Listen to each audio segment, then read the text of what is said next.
Hello guys, welcome to my YouTube channel Bijoy daily lives.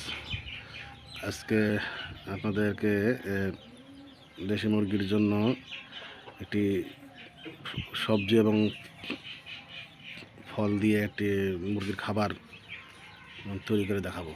Hello viewers, এখানে মুরগির জন্য এই যে এটা উস্তে ব্লেন্ডার করে ধোয়া হয়েছে। এটা হচ্ছে মূলা কুচি কুচি করে, এটা পাকা পেঁপে, এটা কাঁচা পেঁপে, এটা হচ্ছে আনারস। এগুলা একসাথে ভালো করে মিক্সিং করে মুরগিকে খেতে দিলে মুরগির গ্রোথ ভালো হবে এবং পেটের যে পরিপাকতন্ত্র সেটা কৃমিগুলা দূর হয়ে যাবে। এই উস্তে এবং পেঁপে মূলা এগুলো হচ্ছে কৃমির জন্য ভালো কাজ করে। মুরগির পেটে যদি কৃমি না থাকে তাহলে ভালো ডিম পারবে এবং ভালো গ্রোথ হবে। এটা হচ্ছে কৃমির জন্য উপকারী একটা উপাদান। ভিউয়ার্স, এই ভাতের সঙ্গে ওই সব উপকরণগুলো মাখিয়ে দেবো।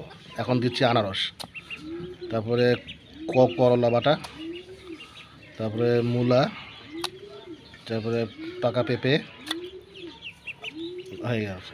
এবার হচ্ছে ভুট্টার গুঁড়া, সুন্দর করে ভুট্টার গুঁড়াগুলা ছিটিয়ে দিচ্ছি। এগুলো হচ্ছে ভুট্টার গুঁড়া। এখন এগুলো মাখিয়ে মুরগিকে খাওয়ানো হবে।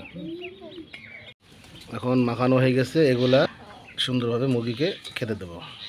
ভিউয়ার্স কীভাবে চলে আসছে, এগুলো খাচ্ছে দেখুন।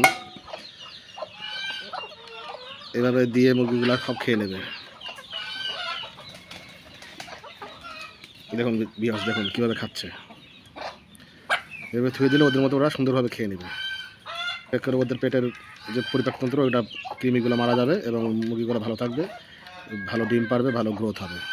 সো ভিউয়ার্স, আমাদের এই চ্যানেলকে আপনারা প্লিজ লাইক, কমেন্ট, শেয়ার এবং সাবস্ক্রাইব করুন। আমাদের এই চ্যানেলের পাশে থাকুন। আপনারা আমাদের চ্যানেলকে ভালোবাসা দিন।